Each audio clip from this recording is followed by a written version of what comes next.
Hello, my name is Maya Caulfield. Today I'm addressing a very serious topic, childhood depression. Childhood depression is not very common, but it is easily overlooked. Many adults even believe that children cannot be depressed, stating that children have nothing to be depressed about.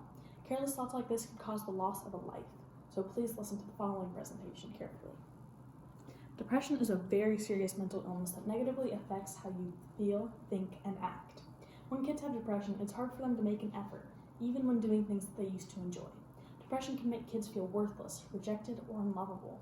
It also can make everyday problems seem much more difficult than they actually are.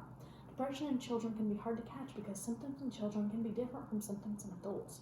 Some of these symptoms are aches and pains, restlessness, distress during separation from parents, high levels of stress, and noncompliance. Depression affects about 2% of school-age and preschool children. Depression was first recognized as far back as ancient Mesopotamia, in which mentions were found in writings. Like other mental illnesses, it was seen as a spiritual illness caused by demonic possession and treated by a priest. Many treatments involved being beaten, physical restraint, and starvation. In the modern day, the World Health Organization states that over 264 million people battle with depression globally, with numbers rising. Depression is often oversimplified to the phrase a chemical imbalance, when in fact depression is so complex. There are many possible causes, including but not limited to stressful events, medication, medical issues, and defective mood regulation by the brain. In addition, many studies have proven genetics can play a role in causing depression. If someone has a parent or sibling with depression, that person may have a 2 to 3 times greater chance of developing depression compared to the average person. This roughly translates to 20 to 30% times the chance instead of the normal 10%. When it comes to treating a child with depression, professionals tend to lean away from medicine. However, selective serotonin reuptake inhibitors, SSRIs, seem to be the most common form of medicinal treatment.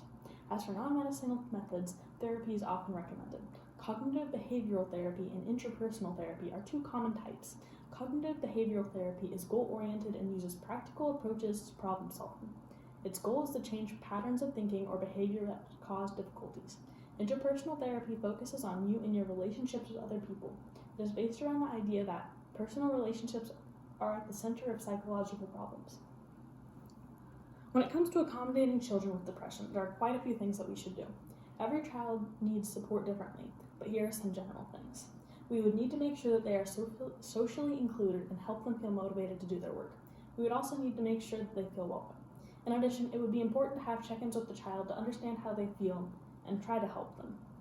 Some other helpful things are breaking tasks into smaller parts, offering extra help, pairing them with a student who expresses interest in helping, and giving extra time to complete tasks when needed. Depression, among other mental illnesses, is very serious. If warning signs are not spotted quickly enough, it can lead to suicidal thoughts and even death. Take some time to evaluate the children in your life and watch for the warning signs. These are hard things for an adult to handle, let alone a child, so please don't think that just because a child doesn't have anything to be sad about, that they can't be hurting inside. Depression doesn't discriminate. And now for our review questions. Here's review question number 1.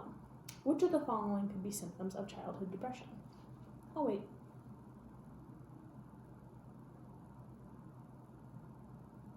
That's right. The answer is E, all of the above. Question number 2. Do professionals tend to lead towards medicinal treatment or non-medicinal treatment for children with depression? Oh wait. That's right. They tend to lead towards non-medicinal treatment. Thank you for watching. Have a nice day.